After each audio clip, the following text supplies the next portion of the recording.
یہ ایک ہرجانے کا کیس ہے، اور چونکہ 9 مئی کے بعد ہم تھوڑے سے غائب تھے سین سے، تو اس پہ ایک طرفہ ڈگری ہوئی تھی، وہ ڈگری ختم ہوئی۔ اس کے بعد مسلسل میں حاضری دے رہا ہوں عدالت میں، اور مخالف وکیل جو ہے وہ کبھی ایک بہانہ کبھی دوسرا بہانہ، اور وہ پیش نہیں ہو رہے ہیں۔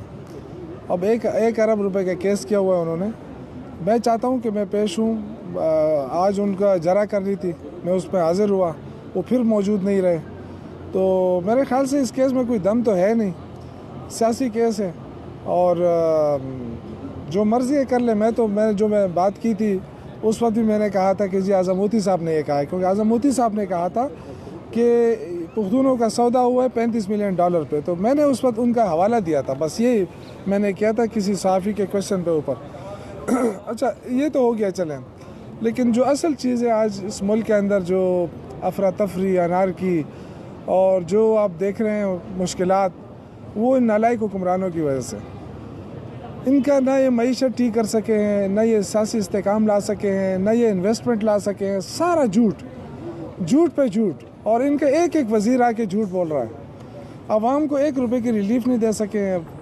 دعوے کرتے ہیں کہ سٹاک ایکسچینج پتہ نہیں آج اتنا کراس کر گیا، اتنا چلا گیا۔ سٹاک ایکسچینج اوپر جا رہی ہے اور مہنگائی اوپر جا رہی ہے، باقی نہ کوئی نہیں معیشت ٹھیک ہو رہی ہے، نہ عوام کو ریلیف مل رہا ہے۔ کل پھر پیٹرول مہنگا ہو گیا، یہ کہتا ہے ہماری معیشت ٹھیک ہو گئی ہے، ہم عوام کو اب ریلیف دیں گے۔ پتہ نہیں کب ریلیف دیں گے عوام کو۔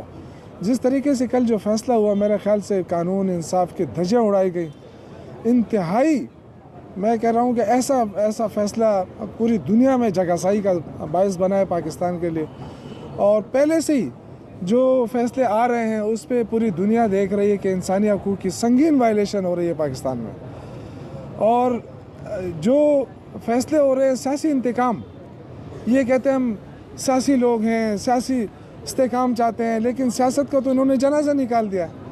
اس ملک پہ کوئی یہ نہیں کہہ سکتا کہ جمہوریت ہے، اس ملک پہ کوئی نہیں کہہ سکتا کہ سیاسی آزادی ہے۔ جتنے سیاسی ورکرز ہیں ان کو جیلوں میں ڈالا ہوا ہے، اور اب مذاکرات کے نام پہ یہ ڈھونگ رچا رہے تھے۔ ہم نے ان کو ایکسپوز کیا ہے، تحریک انصاف نے ایکسپوز کیا ہے حکومت کو۔ یہ کہتے تھے ہم ہمارے ساتھ مذاکرات نہیں کرتے ہیں۔ عمران خان نے اس وقت بھی کہا تھا کہ ان کے پاس اختیار نہیں ہے، میں ان کے ساتھ مذاکرات کیوں کروں، لیکن یہ بار بار کہتے رہے۔ جب مذاکرات شروع کیے تو اب یہ بیک فٹ پہ جا رہے ہیں، بھاگ رہے ہیں۔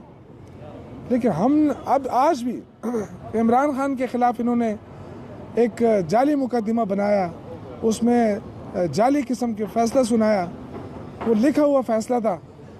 جب 3 بار ایک جج فیصلہ مؤخر کر دے، اس کا کیا مطلب تھا؟ اس کا مطلب یہ تھا کہ حکومت کی بدنیتی تھی اس میں، اور اس بدنیتی کی وجہ سے وہ فیصلہ نہیں سنا رہے تھے، کیونکہ اس میں کچھ ہے ہی نہیں۔ یہ تو جب ہائی کورٹ جائے گا اٹھ جائے گا یہ فیصلہ، لیکن اس کو ڈیلے کرتے رہے تاکہ بلیک میلنگ کر سکے، تاکہ عمران خان کو ڈرایا جا سکے۔ عمران خان نہ ڈرتا ہے، نہ جھکتا ہے، نہ انشاءاللہ وہ این آر او یہ کر رہے ہیں، مر جائیں گے این آر او کرتے کرتے۔ Imran Khan N R O نہیں لے گا۔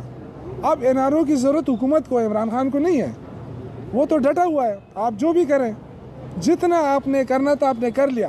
آپ نے لوگوں کو مارا، آپ نے لوگوں کو جیلوں میں ڈالا، آپ نے لوگوں کو غلط سزائیں دی، لیکن تحریک انصاف الحمدللہ اس پاکستان کی سب سے مقبول ترین پارٹی ہے، اور رہے گی انشاءاللہ۔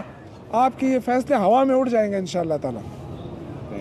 سر یہ بتائیے کہ پہلے ہی باتیں ہو رہی ہے کہ عمران خان کو پہلے ہی بتایا گیا تھا جیل میں کہ 14 سال کی قید آپ کو ہوگی، 7 سال بشرا بیوی کو ہوگی، اور ان کو کہا گیا تھا کہ آپ تھوڑا سا صبر کر لیں۔ حامد میر جو ہے وہ کل ٹی وی کے ساتھ بات کر رہے تھے کہ ان کو پہلے سے بتایا گیا تھا کہ آپ سوشل میڈیا پر جو ہے آپ کے کارکن۔ دیکھیں یہ تو باقی تو مفروضوں کی باتیں ہیں، لیکن یہ ان کو پتہ تھا کہ سزا ہوگی ان کو، کیونکہ دیکھیں حکومت کے رویے سے، ان کے جو وزراء ہیں ان کے رویے سے بالکل صاف آیا تھا کہ حکومت سزا دینا چاہتی ہے۔ اور جو بدقسمتی ہے نا اس ملک کی، کہ اب عطا تارڑ جیسے لوگ جو ہے وہ آ کے جو نا پاکستان کی ترجمانی کر رہے ہیں۔ جب وہ بات کرتے ہیں ایسا لگتا ہے جیسے پتہ نہیں کوئی تیل بیچ رہا ہے یا کوئی پتہ نہیں کیا بیچ رہا ہے۔ اس طرح کی دیکھیں، یہ پاکستان الحمدللہ 20-25 کروڑ عوام کا ملک ہے، ایٹمی ملک ہے، لیکن اس کو ہم نے کیا بنا دیا ہے؟ پوری دنیا میں جگہ سائی ہو رہی ہے، انسانی حقوق کی جو وائلیشن ہو رہی ہے، پھر کہتے ہیں جی ہم مداخلت نہیں مانیں گے۔ بھائی مداخلت نہیں ہو رہی ہے. آپ پاکستان سگنیٹری ہے انسانی حقوق کے حوالے سے دنیا کے ساتھ.